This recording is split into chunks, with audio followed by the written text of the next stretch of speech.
విశాఖ నగరానికి చెందిన విశ్రాంత ఆదాయ పన్నుల శాఖ అధికారి వనవాసి కళ్యాణాశ్రమం సంస్థ పూర్వ కోశాధికారి ముత్య సుబ్రహ్మణ్యం దంపతులు అల్లూరి జిల్లా అరకు సమీపం కిమిడిపల్లి మండలం ఎర్రగుప్ప గ్రామంలో నూతనంగా నిర్మించిన ఆలయంలో రామ పరివారం పేరుతో ఆంజనేయ సమేత సీతారామ లక్ష్మణ విగ్రహాల ప్రతిష్ఠ చేసి తొలి పూజ చేశారు.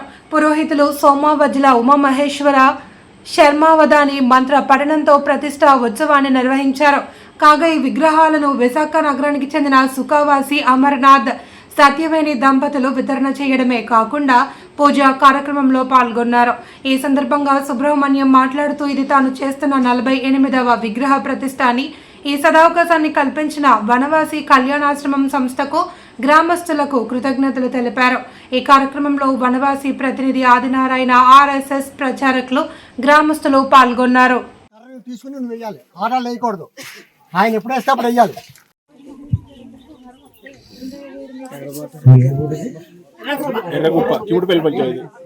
కిమిడిపల్లి పంచాయతీ ఎర్రగుప్ప గ్రామంలో సుమారు 7-8 నెలల క్రితం మాకు దరఖాస్తు చేసుకున్నారు. ఇలా గుడి కట్టుకున్నాము మా గమ్మని. విగ్రహాలు కూడా తయారై 5-6 నెలలు అయింది. కానీ ఇప్పుడు దేవుడు ఇవాళ మనకి కరుణించాడు. ఇవాళ ఇక్కడ అయింది. నా పేరు Mutya Subrahmanyam, retired income tax officer. 20 ఏళ్ళు అయింది రిటైర్ అయ్యి. ఆర్ఎస్ఎస్ అంటే అందరికీ తెలుసుకున్న రాష్ట్రీయ స్వయం సేవక సంఘం. దాంట్లో వనవాసి కళ్యాణాశ్రమం అంటే గిరిజనులు ఎక్కడెక్కడ ఉన్నారు, అరకు, పాలేరు, చింతపల్లి, మొత్తం ఇండియా అంతా కూడా, భారతదేశం అంతా కూడా గిరిజనులు ఉన్నారు. గిరిజనులు అందరూ కూడా ఇంచుమించుగా ఒక 20 కోట్ల మంది ఉన్నారని అంచనా.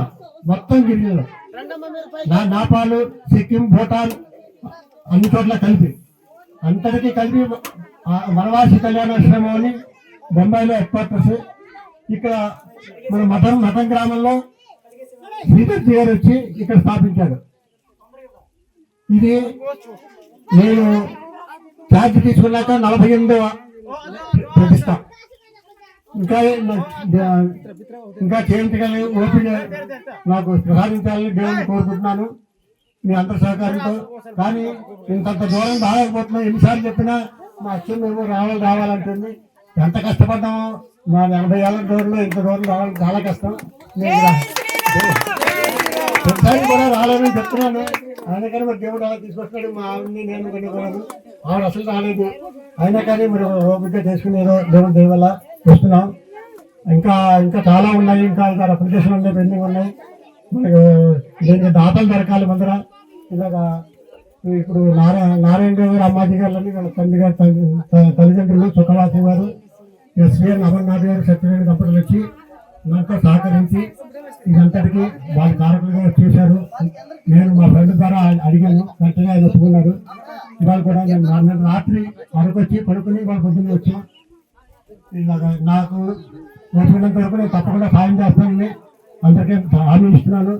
దేవుడు నాకు సహకరించాలి, దేవుడు అందరికీ సహకరించాలని, ఆయురారోగ్య ఐశ్వర్యాలతో అభివృద్ధి చెందాలని కోరుకుంటున్నాను. స్వస్తి.